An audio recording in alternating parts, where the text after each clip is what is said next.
The rusted key felt impossibly heavy in Ethan's trembling hand as he stood before the weathered gate. Behind him lay 6 months of sleeping under bridges and in shelters. Ahead, an overgrown property he'd never known existed until the lawyer's letter found him. "Your grandfather left you the orchard," it said.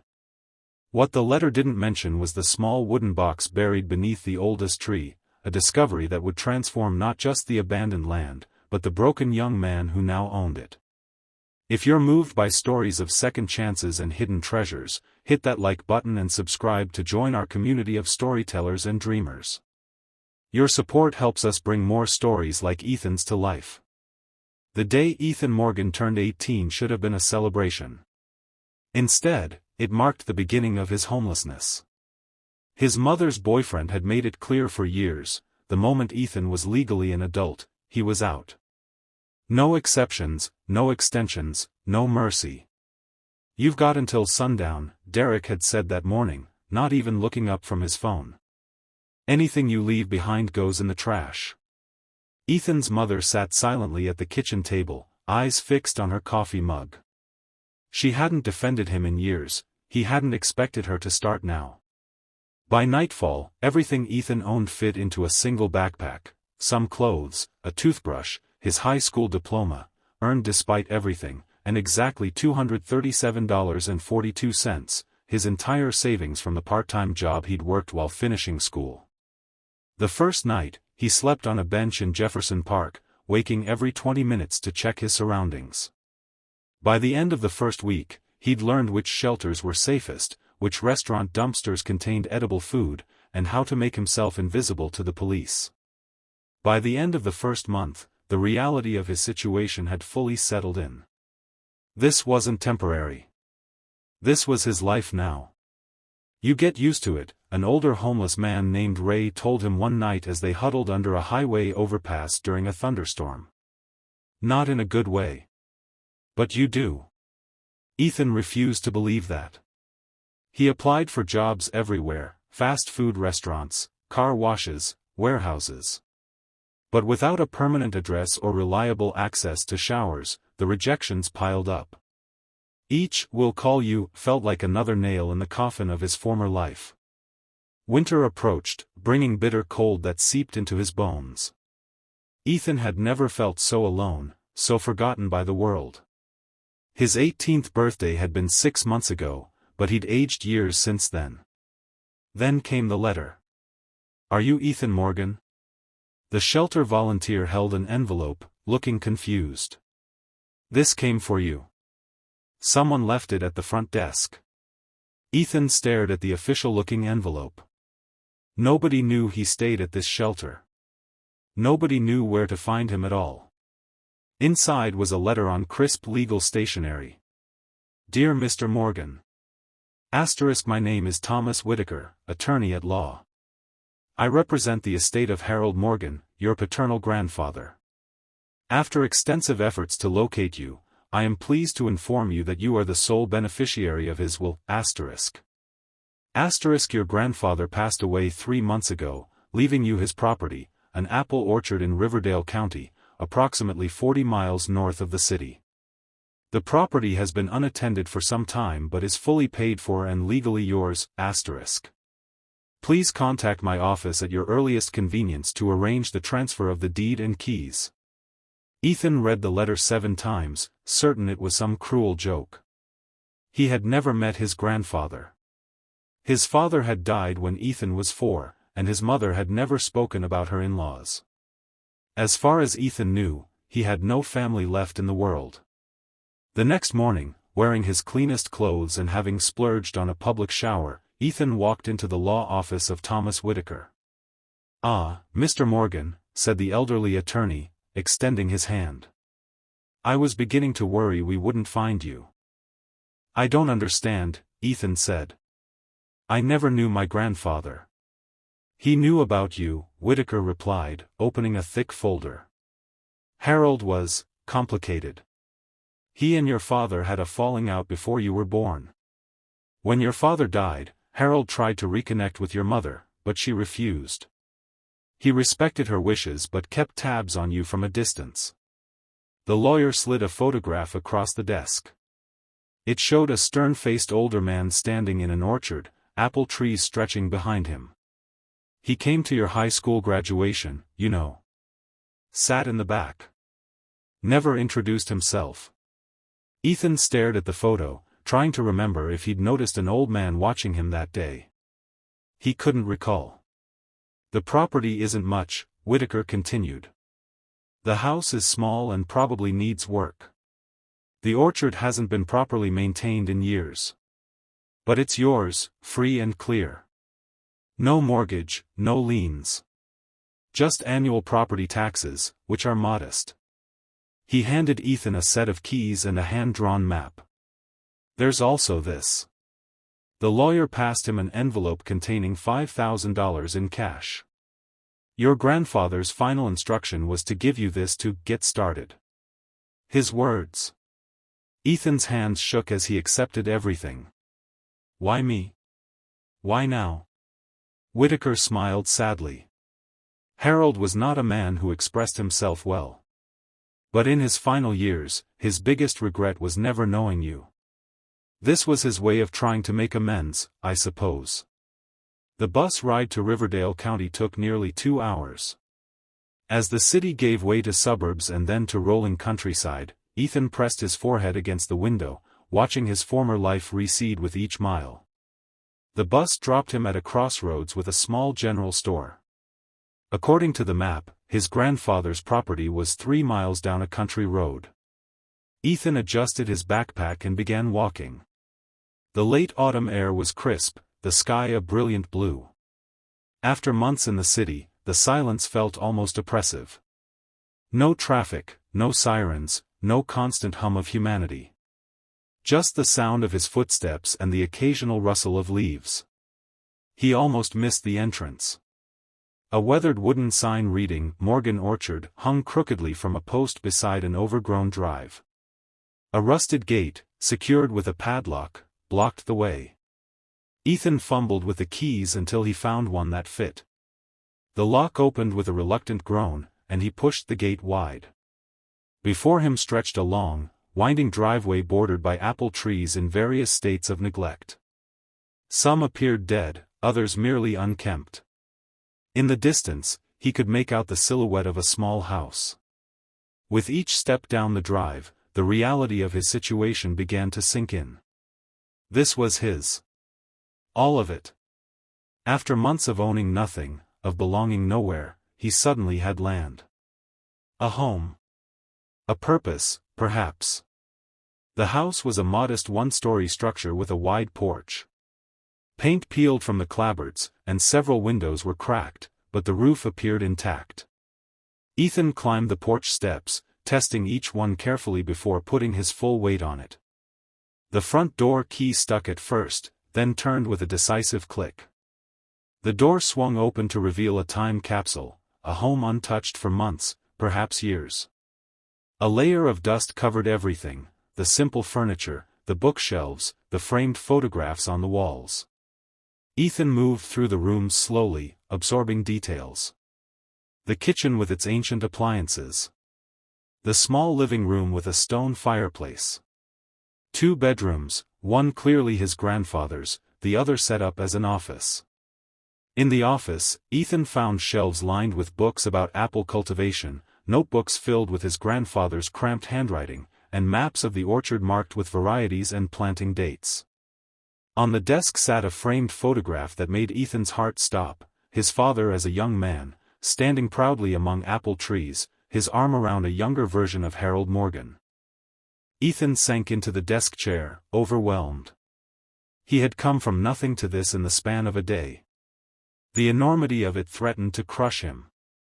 As the sun began to set, he realized he had no electricity, no running water yet, and no food. But for the first time in 6 months, he had a roof over his head that no one could take away. That night, Ethan slept on a dusty couch, wrapped in his coat, and dreamed of apple blossoms. The next morning, Ethan explored the property in daylight. The orchard covered approximately 15 acres, with perhaps 200 trees arranged in neat rows. Many were overgrown or damaged, but others seemed merely neglected, waiting for someone to care for them again. Behind the house stood a large shed containing tools, ladders, and equipment for tending the orchard and processing apples. Everything was organized with meticulous care, though covered in dust and cobwebs. Ethan spent that day cleaning the house, making lists of supplies he would need, and reading through his grandfather's notebooks. Harold Morgan had documented everything about the orchard, when each tree was planted, which varieties thrived and which struggled, yearly yields, weather patterns, pest problems. The nearest town was 5 miles away, too far to walk regularly. In one of the shed's back corners, covered with a tarp, Ethan discovered an old pickup truck. The battery was dead, but otherwise, it seemed intact. With some of his inheritance money, Ethan purchased basic supplies, food, cleaning materials, a new battery for the truck, and a prepaid cell phone. The general store owner, a woman named Martha, raised her eyebrows when he mentioned where he was staying. Harold's place? That old orchard's been empty for ages. You family? His grandson, Ethan replied, still finding the word strange in his mouth. Martha's expression softened. He was a private man, your grandfather. Came in once a week for supplies, never said much. But he always paid his bills on time and brought the best apples in the county every fall. She studied Ethan's face. You have his eyes. That comment stayed with Ethan as he drove back to the orchard. He had his grandfather's eyes. He had never known that, never known anything about where he came from beyond his mother's bitter silence and his own fading memories of his father. Over the next few weeks, Ethan established a routine. Mornings were spent working on the house, fixing windows, patching the roof, getting the utilities turned on. Afternoons, he ventured into the orchard, slowly learning to identify the different varieties of apples, assessing which trees could be saved and which were too far gone. The work was exhausting but satisfying in a way nothing had ever been before. Each repair to the house, each tree pruned back to health, felt like reclaiming something precious, not just the property, but pieces of himself. At night, he read his grandfather's notebooks by lamplight, absorbing decades of knowledge about apple cultivation. Harold had been self-taught, learning through trial and error, documenting his successes and failures with scientific precision. One entry, dated the year Ethan was born, caught his attention. Asterisk a grandson born today. John called to tell me. Wanted to visit, to see the boy, but the rift is still too fresh. John says they've named him Ethan. A strong name. Perhaps someday he'll stand among these trees and feel what I feel when the first blossoms appear in spring. Asterisk. Ethan ran his fingers over the words, this tangible evidence that he had been thought of, considered, even from a distance. Winter settled over the orchard, bringing snow that transformed the gnarled trees into something magical. Ethan spent the coldest days inside, studying everything he could find about apple cultivation, drawing up plans for spring, and learning the business side of running an orchard. The isolation was sometimes difficult. After months in the city, where human contact, even negative, was constant, the silence of rural life could be deafening. But Ethan found comfort in the rhythm of days dictated by sunlight and weather rather than the chaos of survival. He began to make connections in the small community. Martha from the general store introduced him to other local farmers. An elderly neighbor named Frank, who had known Harold for decades, offered advice and stories about the orchard's better days. Your grandfather grew some of the best heritage varieties in the state, Frank told him over coffee one snowy afternoon. People used to drive hours just to buy his winesaps and northern spies. He was stubborn about it, refused to switch to the commercial varieties even when the big orchards were all doing it. Why did he let it go? Ethan asked. The orchard, I mean. It was clearly his life's work. Frank's weathered face grew somber. Grief does strange things to a person. After your father died, something in Harold just dimmed. He kept going through the motions, but the heart went out of him. Then his wife, your grandmother, passed a few years later, and he withdrew even more. Ethan absorbed this, adding another piece to the puzzle of his family history. Did he ever talk about me? Not directly. But every September, he'd say something about how his grandson would be starting another year of school, or how you'd be in high school now.